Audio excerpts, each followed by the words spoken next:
This is an ongoing situation, and I need to get back to my desk.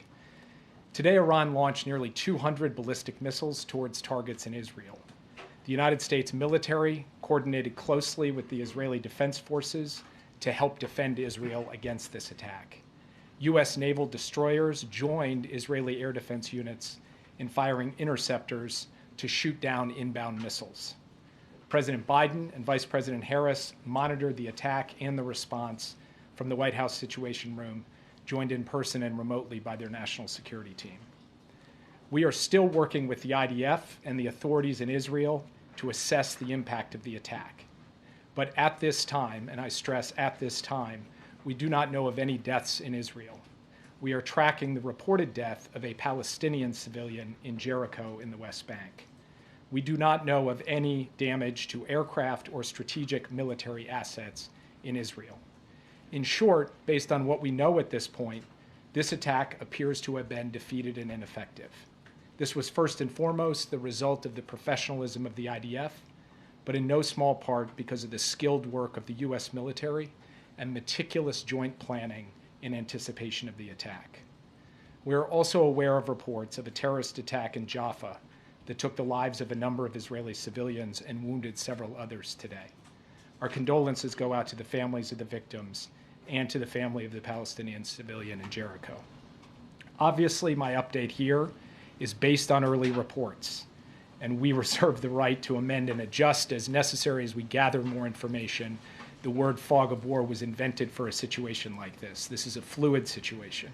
We will consult with the Israelis on next steps in terms of the response and how to deal with what Iran has just done, and we will continue to monitor for further threats and attacks from Iran and its proxies. We are particularly focused on protecting U.S. service members in the region. And with that, I'll take just a few questions. Yeah. Thanks, Jake. Is the administration making any preparations to evacuate U.S. citizens from Lebanon or elsewhere in the region? We have been very clear for some time now that U.S. citizens should avail themselves of commercial means to depart Lebanon, given everything that's going on. We have said that from this podium, from multiple podiums. We continue to say that, but we have not begun triggering a non-combatant emergency evacuation, a NEO, and do not have an intention to do so at this time. If that changes, we'll let you know. But we continue to reinforce the point. American citizens in Lebanon should follow the guidance from the State Department, which is to find civilian commercial means to depart, because in extremis, we may not be able to get them out safely. Yes. Thanks, Jake. What is the U.S. view on whether Israel should retaliate, and what is your concern about this leading to a wider escalation of war in the region? We've had some initial discussions with the Israelis in the aftermath of this at the military level and also at the White House to Prime Minister's office level. We'll continue those conversations in the hours ahead. I'm not going to prejudge or get ahead of anything. We want to have some deep consultations with the Israelis, and I'll have more to report to you after we get the opportunity for deeper discussions. And escalation in the region? Obviously, this is a significant escalation by Iran, a significant event, and it is equally significant that we were able to step up with Israel and create a situation in which no one was killed in this attack in Israel, so far as we know at this time. We are now going to look at what the appropriate next steps are to secure, first and foremost, American interests, and then to promote stability to the maximum extent possible as we go forward. Yeah. Back in April, the president's message to Israel was to take the win when the U.S. and Israel were able to intercept the barrage of Iranian missiles. Is he recommending a similarly limited response this time? I will not, from this podium, share the president's recommendations. He will have the opportunity to share them directly. We're going to have, as I said, ongoing consultations with the Israelis this afternoon, this evening. It is too early for me to tell you anything publicly in terms of our assessment or in terms of what our expectations are of the Israelis or the advice that we will give them. So will he be speaking to Prime Minister Netanyahu today? I don't have anything to announce from this podium, but I can tell you that he is tracking this minute by minute. We are very much deeply in touch with the Israelis, and insofar as we have calls to read out, we'll make sure to read them out with you. Just last question, then I'll turn it over. Thank you, Jake. In April, after Iran struck Israel, the U.S. issued a number of sanctions as a consequence. This morning, the president said there would be severe consequences if Iran carried out this attack. What are those consequences, and are they more severe than sanctions? Totally legitimate question, and that answer will come based on the conversations and consultations we have with our Israeli counterparts. It's too soon for me to stand before you today and give you an answer. What I can tell you is this. We are proud of the actions that we've taken alongside Israel to protect and defend Israel. We have made clear that there will be consequences, severe consequences for this attack, and we will work with Israel to make that the case. Thank you very much. Thank you. Thank you, Jake. Thank you, Jake. Okay, on to the rest of the programming here. This morning, President Biden was briefed by his Homeland Security Advisor, Liz Sherwood-Randall, on the latest impacts of Hurricane Helene, and this afternoon he will receive an interagency briefing on the Hurricane Helene response and recovery efforts. At the President's direction, the Biden-Harris administration continues to use every tool available to get assistance and resources to the communities that need them the most. Yesterday, the President approved a major disaster declaration for Georgia, which will unlock additional assistance to help those recovering. This is in addition to the major disaster declaration swiftly approved by the President following requests from North Carolina, South Carolina, and Florida, as well as requests for emergency assistance across 7 states. Tomorrow, the President will travel to Raleigh, North Carolina, where he will visit the State Emergency Operations Center to meet with local officials and also first responders. And the Vice President will travel to Augusta, Georgia tomorrow, and will then head to North Carolina in the coming days. As of today, thousands of personnel from across the federal workforce are deployed and supporting state-led Hurricane Helene response efforts across the 6 affected states, including over 1,200 personnel in North Carolina. Still, there is more work to be done, and the Biden-Harris administration will be there for these communities every step of the way. Now, as you can see, we also have Secretary of Homeland Security, Alejandro Mayorkas. Thank you, Karine, and good afternoon. Before standing at the podium, I was at FEMA's National Operations Center being briefed by our personnel as well as state emergency personnel.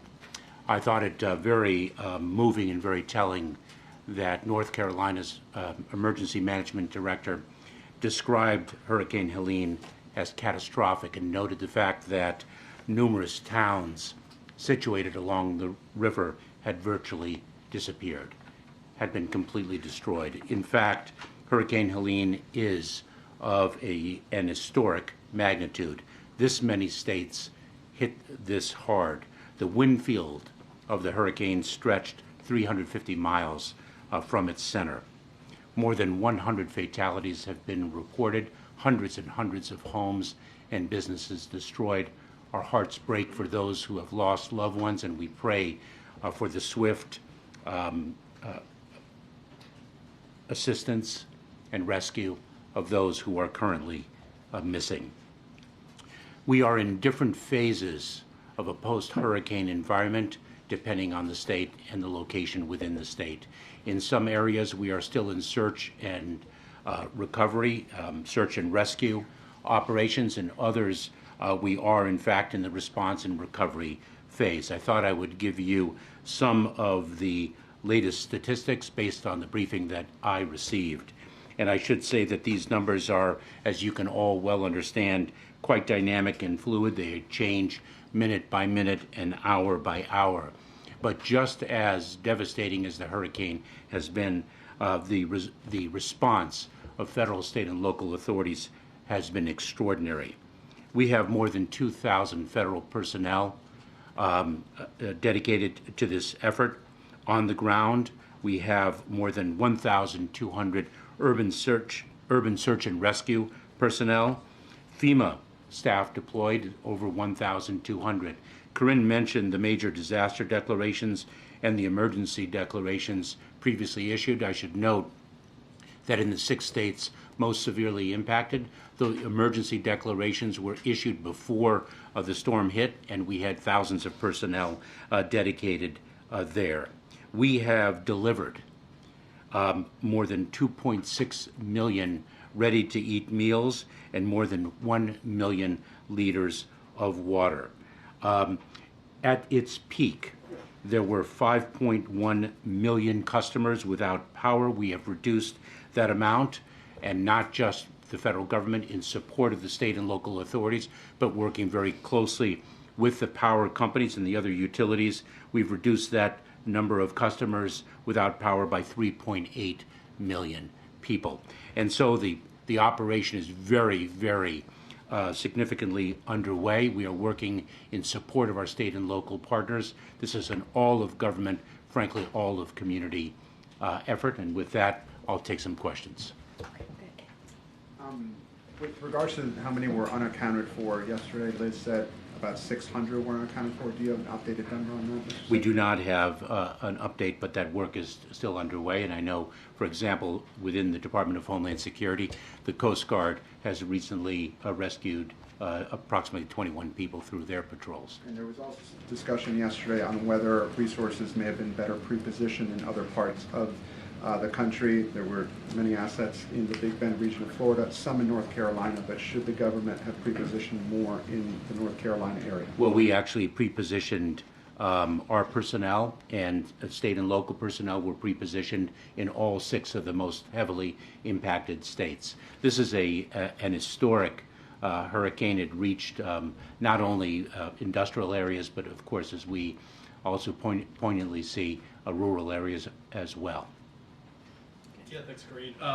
Liz yesterday, focusing on the pre-positioning here before the storm, said that it was focused on the Big Bend region of Florida. So what pre-positioning was taking place there that wasn't taking place in the North Carolina, Western North Carolina area? Remember that the pre-positioning of assets, to include personnel as well as equipment and the like, also depends on the terrain and the access points. And so we pre-position where we think the impacts are going to be greatest. And we have seen the impacts hit mountainous regions that are inaccessible. We now have roads destroyed. There is a significant amount of mud.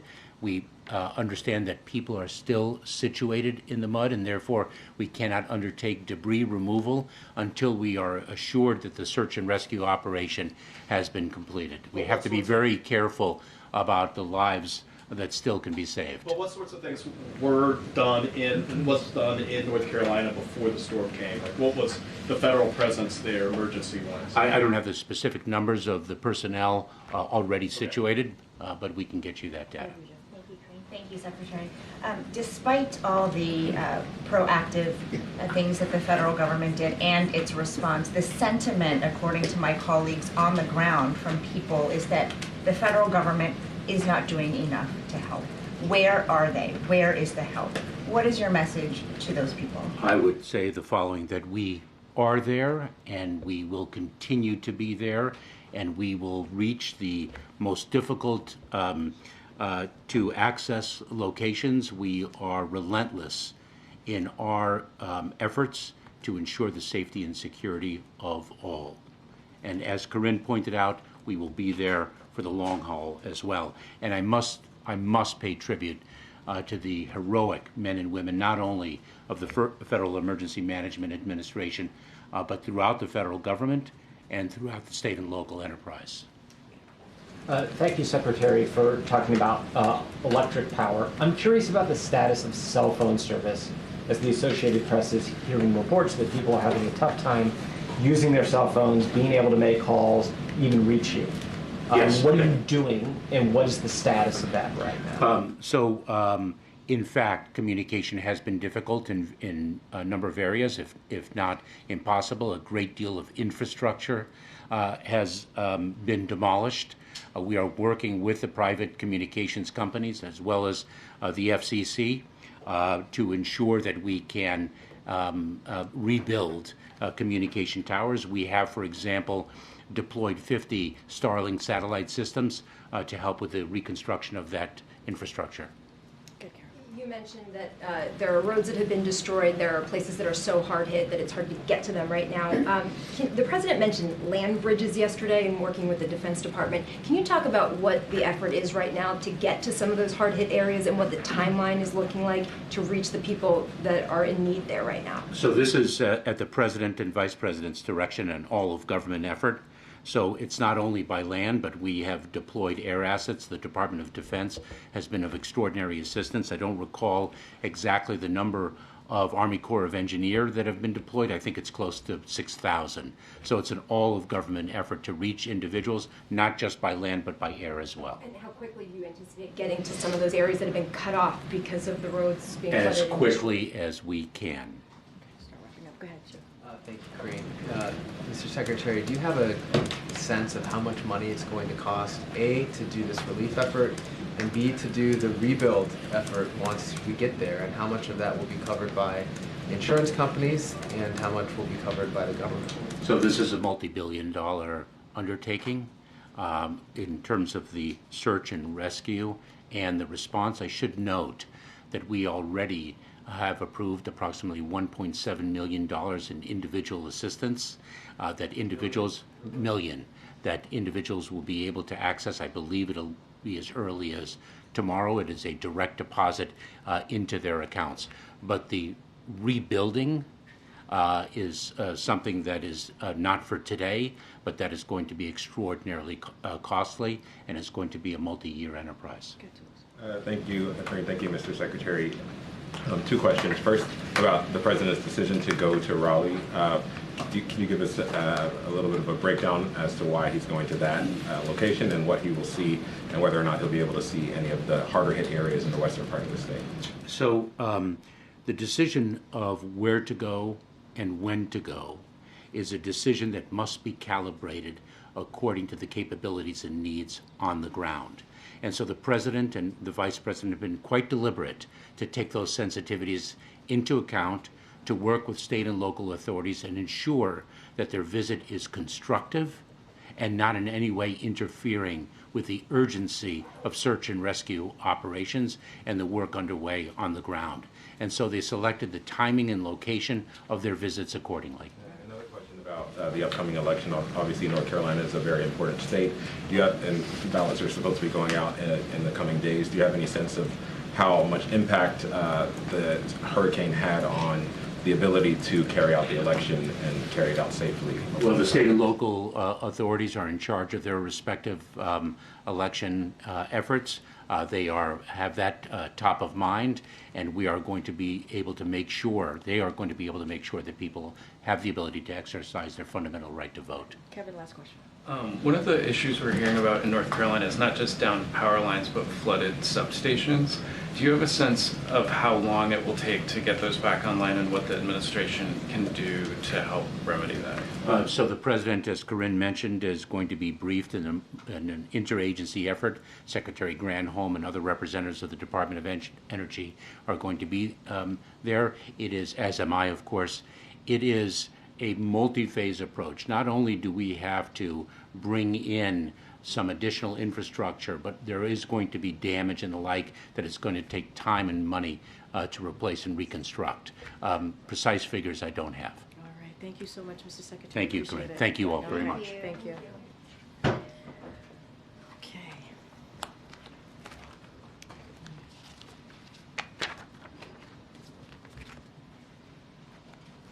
I do want to give some stats, some additional stats, so that you all have this. More than 4,500 personnel from across the federal workforce. That's the numbers as of today. FEMA has shipped 7.1 million meals ready to eat, more than 7.5 million liters of water, 150 generators, and over 95,000 tarps. Nearly 1,300 urban search and rescue personnel on the ground. The Department of Defense has 30 high water trucks and 22 helicopters. So just wanted to make sure you guys have that. Those are the numbers as they are today, the most accurate. And I just have one more thing at the top, and then I'll go to Josh to kick us off. So collective bargaining, as you hear us say many times before, is the best way for workers and companies to reach a fair deal, including one that gives workers the pay and benefits they deserve. It's important that both parties come to the table and negotiate in good faith, as we talk about, is what we're seeing with the ports situation. As you saw the President say in his statement earlier today, he has urged USMX to come to the table and present a fair contract to the workers of the ILA that ensures they are paid appropriately in line with their peers. Shippers have made record profits since the pandemic, and in some cases have seen profits grow in excess of 800% compared to their profits prior to the pandemic. Executive compensation has grown in line with those profits, and profits have been returned to shareholders at record rates. It's only fair that workers who put themselves at risk during the pandemic to keep ports open see a meaningful increase in their wages as well. As the president said, dock workers will play an essential role in getting communities the resources they need out of the aftermath of Hurricane Helene. Now, this administration will be monitoring for any price gouging activity that benefits foreign ocean carriers, including those on the USMX board as well. It is time for USMX to negotiate a fair contract with the longshoremen that reflects the substantial contribution they've been making to our economic comeback. And with that, Josh, it's good to see you. Good to see you. We could step back. Yeah. Americans right now are seeing chaos in the Middle East, death and destruction from Helene, and now a port worker strike. And I'm curious for how worried should people be about what seem to be three kind of unraveling issues, and what is President Biden doing in terms of changing his schedule or taking additional steps to try to reassure them? So look, I think a couple of things here that I would note is that I hope the American people have confidence in this president, someone who has experience, who's been a U.S. Senator, a Vice President, and now President for 3.5 years, to get the job done, to make sure that he has the American people front and center on everything that he does. It doesn't matter if it's foreign policy issues, world issues here in the United States, obviously. And you're right, there are three major events, if you will, happening all at the same time. And this is a president that spent a lot of his time in the Situation Room with the Vice President, getting updates, being hands-on on getting updates and talking to and obviously communicating with the Israeli government on what was going on and how to move forward, and really monitoring the situation, really. And he and his team have been having regular conversation. Well, his team has been regular conversations with representatives as it relates to ILA, USMX for the past several days, all the way up until yesterday. And he's been getting updates on that as well. The hurricane, you've heard and seen obviously updates from us on what the president has been doing, having conversations with governors, local officials, trying to make sure they are getting everything that they need, directing his team to make sure that I just laid out some of the things that are already on the ground, whether it's water, food, generators, assistance that is needed to really deal with the impact, this horrible impact that this hurricane has had. And so this is the job of the president, right? Unfortunately, there are going to be events like this. And this is where you see the leadership of a president show up, direct their team, to do everything that they can on behalf of the American people, have that global leadership, as you see from this president. And so he has been doing that, not just today, not just the last couple of days, but 3.5 years. And I think this should send a message to Americans. It matters. It matters who sits behind that resolute desk. It matters what the leadership looks like. It matters. And you see that almost every day in this administration. You had mentioned that the Vice President is finalizing a trip potentially to North Carolina later. The President had mentioned he might go to Florida and Georgia later this week. Is there any more you can give on that? I don't have anything more to share on that. Obviously, our big thing is always to make sure that we don't take away from the emergency operations on the ground. We want to make sure it's the right time to go.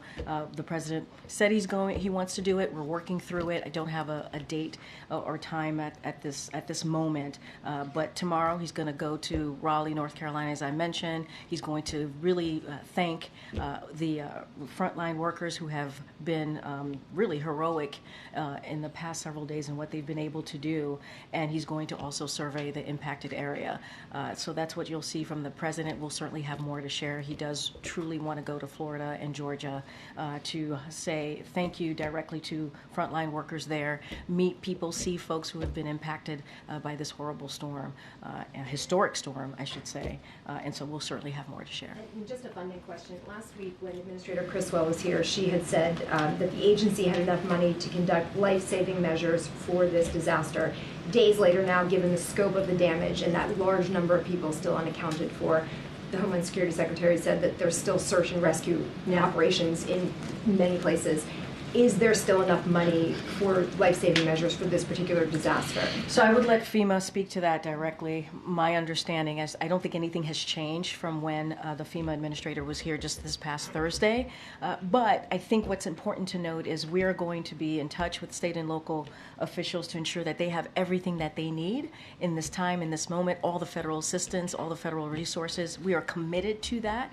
Obviously, we had presented Congress with a robust funding request that did not make it into the CR. We are obviously disappointed by that, and so those conversations are going to continue. We want to see Congress act. As we can see, just what we've seen from the past couple of days, it is important to have federal assistance for Americans who have lost everything.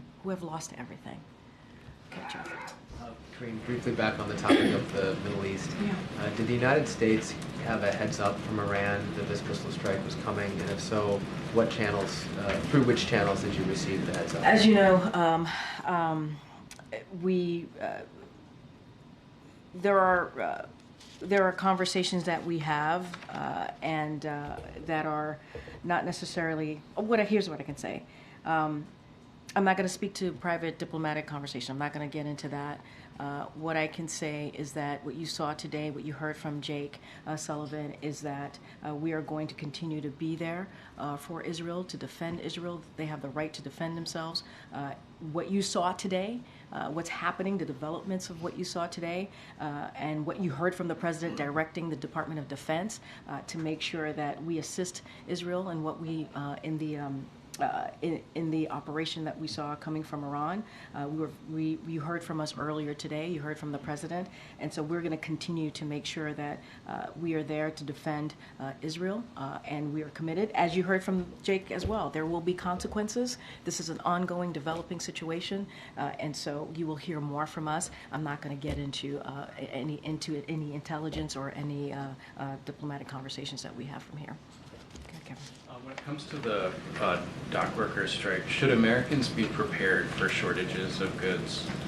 So, look, I know that there's been a lot of reporting on that, on the impact that this will have on the economy. And so, look, what we see and how we see this moving forward as it relates to the economy and potential impacts is that we're going to continue closely monitoring the situation. We're going to what this could have potentially on the supply chain impacts, assessing ways to address any concerns if necessary, and the President and the Vice President, as I said at the top as well, are being briefed.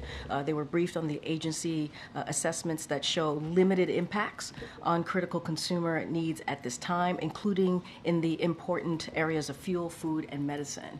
And so the President has directed. Remember, he started the supply chain disruption task force very early on to deal with what we saw related to the pandemic. And so they're going to meet every day. This task force still exists. They're going to meet every day and prepare to address potential disruptions if necessary. And so we are engaged extensively with labor industry, state and local officials, ocean carriers, and rail and truck companies, including multiple meetings with retailers, grocers, manufacturers, and agriculture. So this is something, when it comes to the supply chain, obviously, as I just mentioned, the President started the task force. We are taking this very seriously, and we're going to monitor this very closely.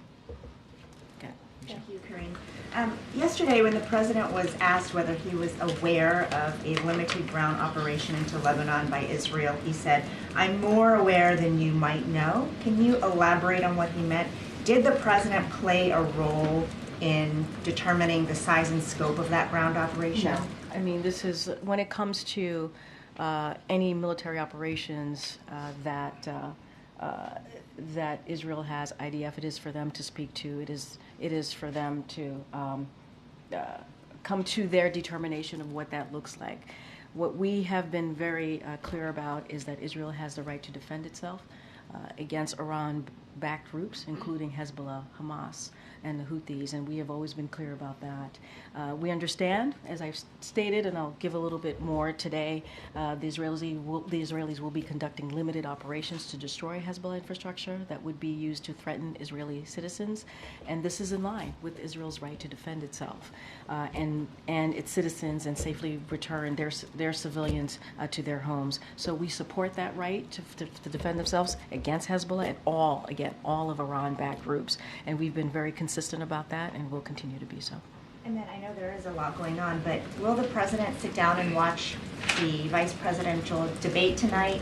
Where, with who? As you just stated, there's a lot going on. I mean, the question that I got from Josh moments ago is there are multiple events happening all at once, and the president is going to continue certainly to deal with all of these events on behalf of the American people. Look, you heard from the president just a couple of days ago. He has complete confidence in Tim Walz. I'm going to be really mindful, because it is a campaign event. I'm just going to leave it there. Oh, is he going to watch? He's going to be very, very busy, continues to be very busy with all of the events happening today, but he has complete confidence in Tim Walz. Thank you. Okay. You spoke about wages earlier. Can you talk about the president's view of the ILA's push to put restrictions on automation? That's a major sticking point in those negotiations. Look, what I will say, I'm not going to go point by point with what they're negotiating. We believe it is important that workers get a fair pay and also benefits. That's what they deserve. I just laid out what the shippers were able to do. Right, they were able to regain their profits.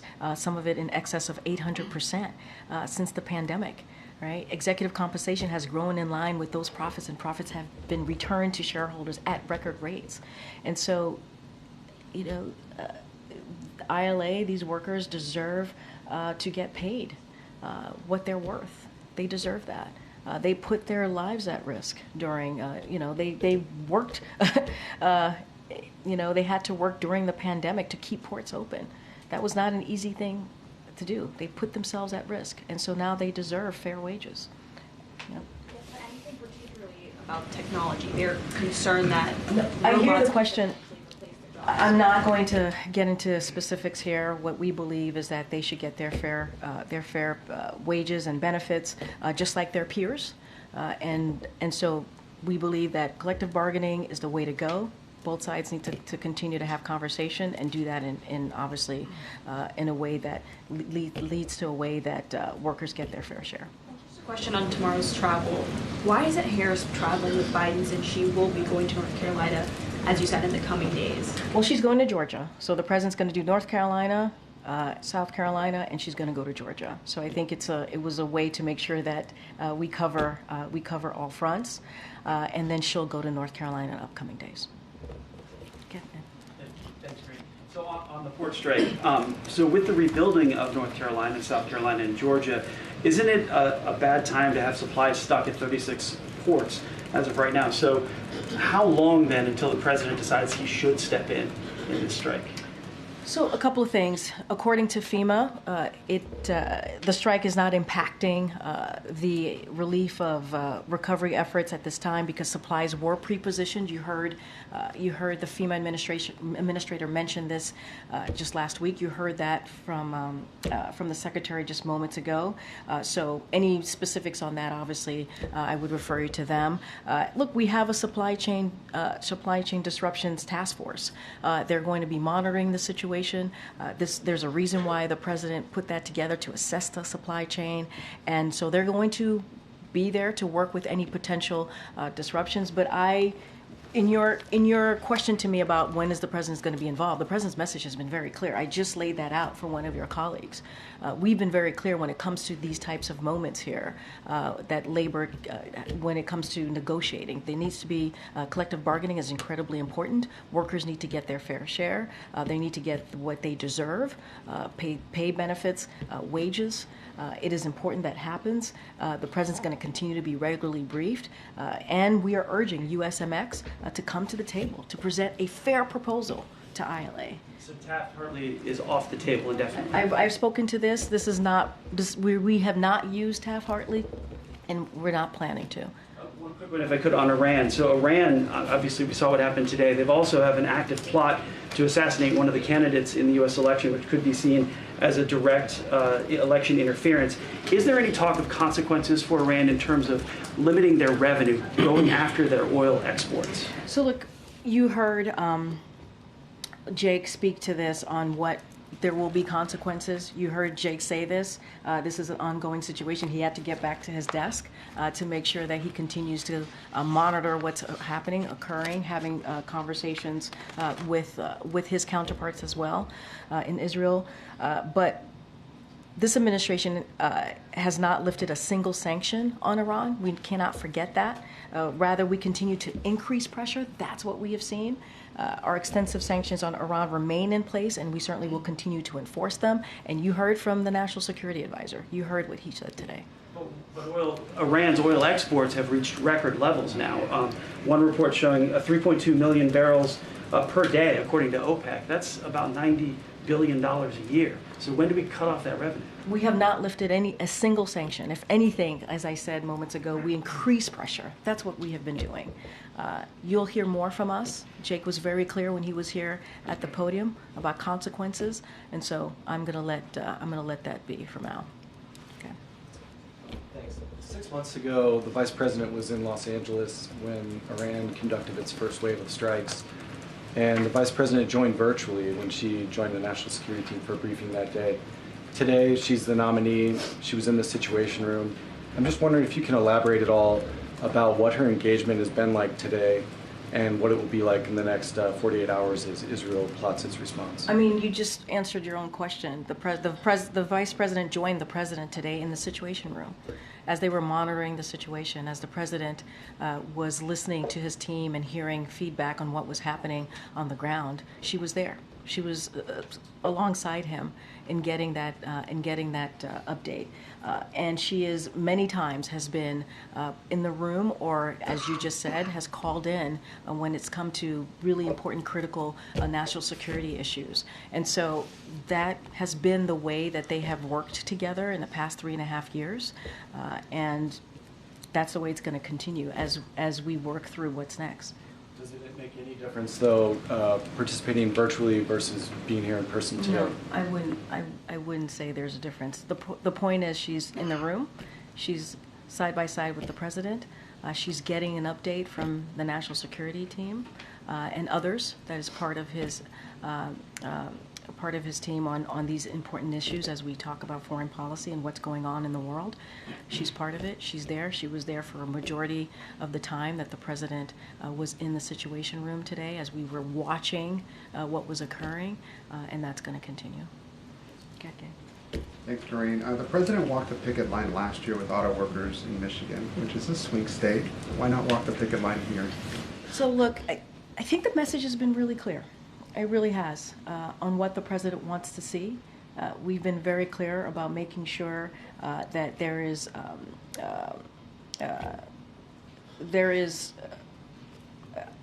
a way that these workers get their fair pay, right? Get their wages.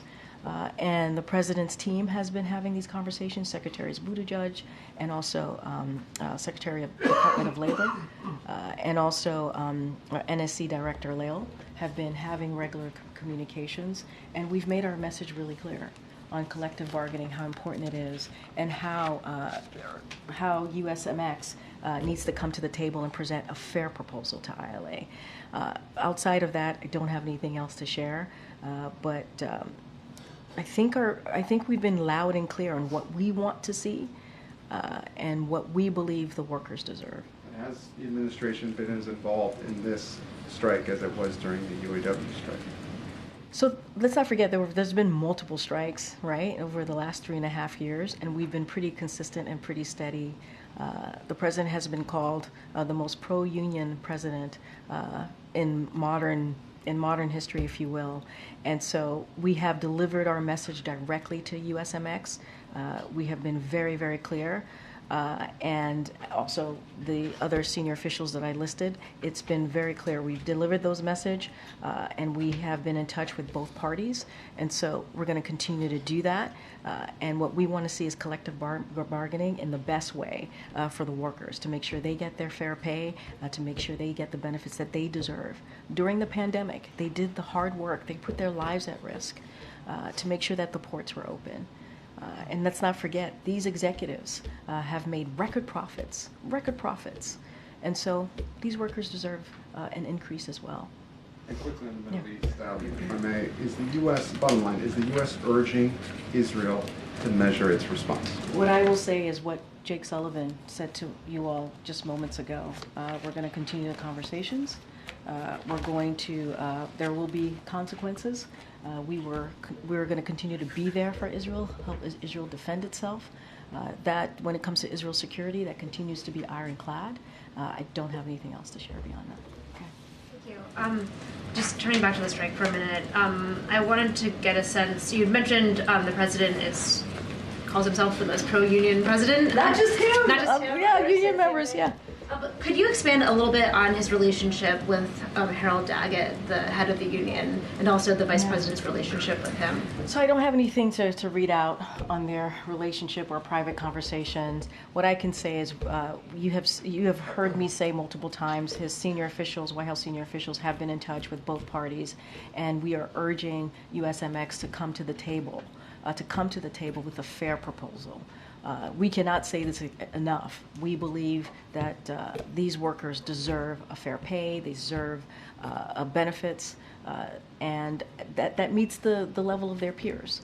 And so that's what we're going to continue to say and have those conversations. You read and saw the president's statement earlier today, and the message is going to be very, very clear here.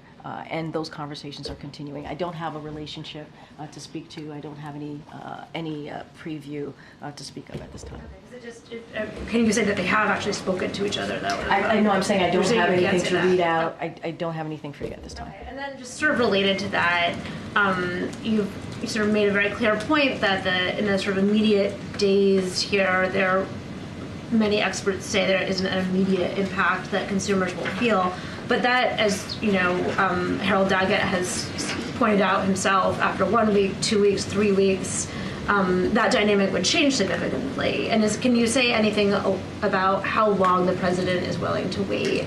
So, look, a couple of things. We're going to closely monitor the situation. You heard me talk about the supply chain task force. I do want to lay out a number of our agencies. They put out assessment that showed limited impact on critical consumers' needs at this time. So on energy, for example, from the Department of Energy, the strike will not have any immediate impact on fuel supplies or prices. On food, from the Department of Agriculture, we should not expect a significant changes to food prices or availability in the near term. On medicine, from the Department of Health and Human Services, immediate impacts across medicines, medical devices, and infant formula for consumers, parents, and caregivers should be limited. But of course, we're going to closely monitor this and any potential supply chain impacts. Look, and we have this task force. This task force came into play, obviously, during the pandemic to deal with this situation that we were dealing with because of a once-in-a-century pandemic. And so they're going to monitor it very closely. And so what we're going to continue to do is be very clear on our message to USMX. They got to come forward with a fair proposal that is fair to the workers. And so that is our message. And they are hearing that from senior officials from the White House. Okay. I have two questions regarding Africa. For Angola, President Biden is traveling to Angola, as you mentioned. Could you provide, there are 54 countries on the continent, and as well as other leaders from the administration have traveled over there. What is your message to other African nations, as well as the African Union? I would say that the president traveling to the continent sends a positive message to other nations. I know you're asking me about other countries, but the president's going. No, but the president's going to the continent. I think, wait, but the president, and you just mentioned too in your question that other officials have gone to other countries in the continent, right? And so, if anything, you have seen our commitment to building on that relationship with those countries in the continent. As it relates to Angola, he's going to have bilateral meetings there. He's going to have multilateral meetings as well to discuss increased collaboration on shared priorities. And let's not forget the PGI, an initiative that this president started. That's going to be Africa's first transcontinental open access rail network. That's going to start there. So I think if you think about it, what the president has done this past 3.5 years, going to Angola, is a connecting factor in this key initiative, the PGI. Right, we're talking about a historic effort in this open access rail network, and so that's going to be a big deal for everyone, every country in the continent. And so, if anything, this shows the president's commitment, and he said he was going to go. He's keeping that commitment, but it's not just that. He wants to make sure that we're advancing cooperation with the continent when it comes to the economy, right? When it comes to technology. And so that's what you're going to see from this president. My other question is, today is Nigeria's Independence Day. Do you guys have any remarks or any statements? I will talk to the National Security Council. I don't have anything to share with you at this time. Okay, all right. Go ahead, back in the back. Yeah. Ahead of tonight's debate between J.D. Vance and Tim Walz, there are reports that VA staffers have accessed their medical records at the VA. Would say that one more time. I missed that. That's okay. There are reports that VA staffers have accessed the medical records of J.D. Vance and Tim Walz, as there's rising interest in them as part of the election. Is that acceptable? There are medical records that were accessed by VA staffers on their medical records when they were of J.D. Vance and Tim Walz. Okay. Is that acceptable for this? This is the first I'm hearing about this, so I have to get some more information on that. This is literally the first time I'm hearing about this. So let me get back to you because I need to get the full context of that question. All right, everybody. Thank you so much. Thank you.